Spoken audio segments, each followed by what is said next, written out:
earlier. You know, Tom was running when we expected that the will of the voters would be respected. He would have been running in a district where he was very likely to win. And when the Virginia Supreme Court intervened, I had not a question. I knew that Tom would continue. He would continue to fight. He's going to fight and win in November. Give it up for Tom Perriello. Thank you. Tom Berry, good news.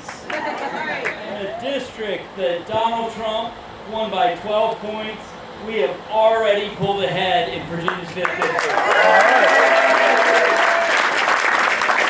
In a district that John McGuire won by 15 points less than 2 years ago.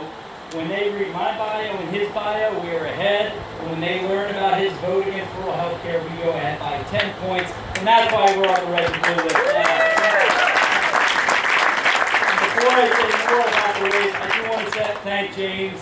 I come from a faith tradition where words are not enough, it's about deeds. And when the maps changed, he didn't just send me a text of support, he sent me $5,000 of confidence that day.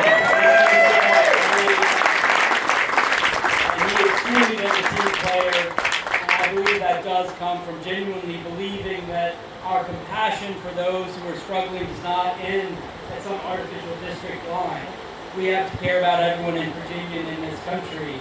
I also want to thank someone who has been doing the thankless task of running the Democratic 5th District Committee, Patricia Arbor-Tunley. That has not always been a job. It's had a long list of 15 people wanting to do it. And I do want to just thank Smitty and the family. As James mentioned, even though Jared Conley and I came in as classmates, he was very much my senior in terms of experience and wisdom and the extent to which he looked out for me, helped me understand the Hill, but also was a great thought partner on conversations about justice and fairness. And so whenever I'm here, I think about his legacy, and I just think it's so exciting to see the way James picked up that baton and run with it for all of us. So thank you, everybody.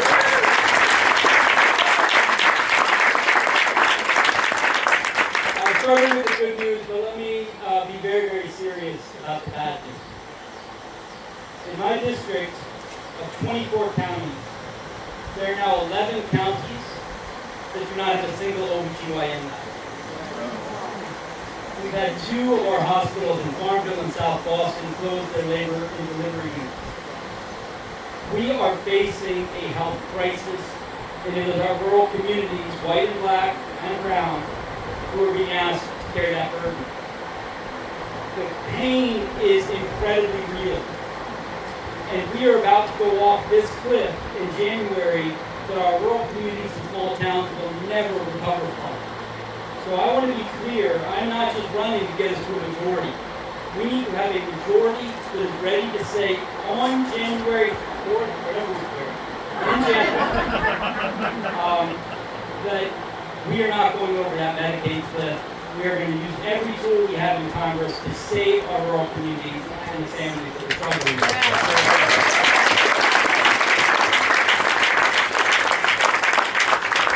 What's so frustrating to people about John McGuire is he was told this was exactly what would happen. This is a man-made crisis, the emphasis on man. They were told by rural clinic leaders, doctors, nurses, that if they voted for this big ugly bill, it would be a death knell for people in rural Virginia. I talked to a woman just a couple months ago in Halifax County where one of our hospitals is set to close based on these cuts. Her mom had a heart attack, and they got her to the hospital. One of the paramedics turned to her afterwards and said, you know, if that hospital was closed, she would have died on the way to the hospital. We cannot allow people's zip code to be a death sentence when it comes to our health care.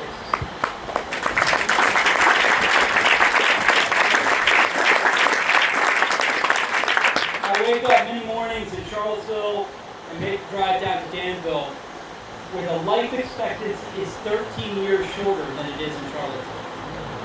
We continue to have radical inequality gaps on health care and wages, many of them tracking with race, that we have let fester for far too long. But I want to be clear, we are going to get things done on day one. This is not just about what we need to stop, because there's too much pain in our communities. On day one, we must bring those costs down by ending this war and ending these tariffs right away.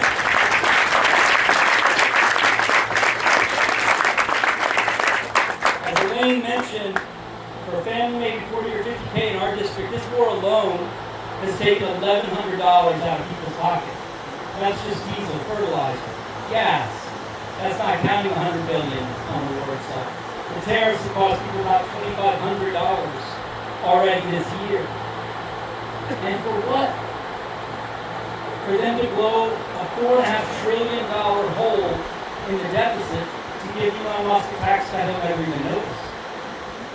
But the dark money groups that put John McGuire in power got a return on their investment, and they're planning to come after me and all of us hard. Now that they know we're in a position to win this race, we're going to be seeing more attacks, and we're ready for it.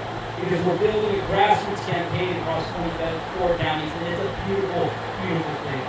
I think we have an opportunity this year, not just to do the bare minimum, which is to create a restoration of our system of checks and balances by getting that majority in the House. I think we have a generational opportunity to build a coalition of common sense that invites in people who've long seen themselves as not part of our party. If we show up in these communities and we fight every day on a very simple agenda of getting costs down, getting wages up, and getting corruption out, there are people ready to join us in county after county. Because as bad as Trump's been, and he's been very bad as McGuire's been, there's also been a 40-year collapsing of wages for people who work in the middle class. One of the most tragic things I hear every day from young people is them telling me they've had to make the decision not to have kids because they simply can't afford it. In community after community, that first house has become unaffordable. That prenatal care has become unaffordable. But there's something very, very important that got me back into politics, because Lord knows I did not intend to do it. It's that over my lifetime of working in the trenches here in the United States and working as a peace negotiator overseas, I've seen that when bad people hold power, they can create incredible pain. They can crush the dreams of working in middle-class people. They can oppress minorities. They can tear apart families and create fear. But I've also seen what happens when decent people hold power. When decent people hold power, it doesn't mean we can solve every problem. We can't cure your last breakup, but we can make things a little easier. Just that little bit that means you believe your kids might be able to afford college or an apprenticeship program or a training program. They might be able to afford health care or a house before they get a Social Security check. These are not things that are too much to ask. They're the basics of the American dream that James laid out. And because we're fighting for that in this district, because we believe that the way to win these red districts is not to water down our values, but to steel our spines. It's not to cut a bold idea in half, but to double down on the need for universal child care and universal health care and those pathways to the American dream, that we are building this incredible coalition across the top. You all are making that happen. I am so grateful to you for it. I just want you to tell you, Lily Franklin, Lily Franklin was running the campaign. Lily. Hey, Lily! The last thing I'll just say is this. We didn't expect to win this race, but it was a matter of faith. We didn't think we'd need this far along until October. Now we have faith backed by data, and we need that data backed by contributions. As I said to Women's Summit before, I only need one thing from you in order to win this race. And that's everything you got. I need your time, I need your talent, I need your treasure, I need you to commit to those door knocks and those postcards. I need you to figure out that check you can write. I need you to think of the richest friend you have from college or law school or where you work, to contribute to all of us, because our entire democracy is on the line. We have a victory within reach, and when we grow together, we are going to have something great to celebrate, not just in November, but come January, we're going to be able to bring those house down, we're going to prevent that cliff, and we're going to